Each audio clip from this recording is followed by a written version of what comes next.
Vendredi, ces jeunes femmes ne connaissaient encore rien à la réalité virtuelle. Toutes les 8 en pleine reconversion professionnelle, elles ont pourtant été sélectionnées pour participer au 2e VR Hackathon bruxellois. Leur idée, permettre à tout un chacun, via son smartphone, de participer à des concerts de musique. On créerait une plateforme de diffusion du concert en live et grâce à ton smartphone et cette petite lunette, tu peux assister au concert en direct.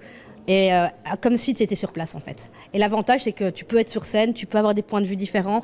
Pour cet événement, 8 équipes s'affrontent le temps d'un week-end pour développer une expérience de réalité virtuelle et donc une start-up.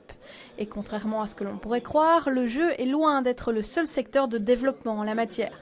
Cela propose la cueillette des champignons avec à la clé les effets ressentis pour telle ou telle espèce. La réalité virtuelle en fait permet de se tromper sans conséquences graves. Donc on se dit, tester les champignons et tout, ça va être chouette, c'est quelque chose qui s'applique bien à la réalité virtuelle.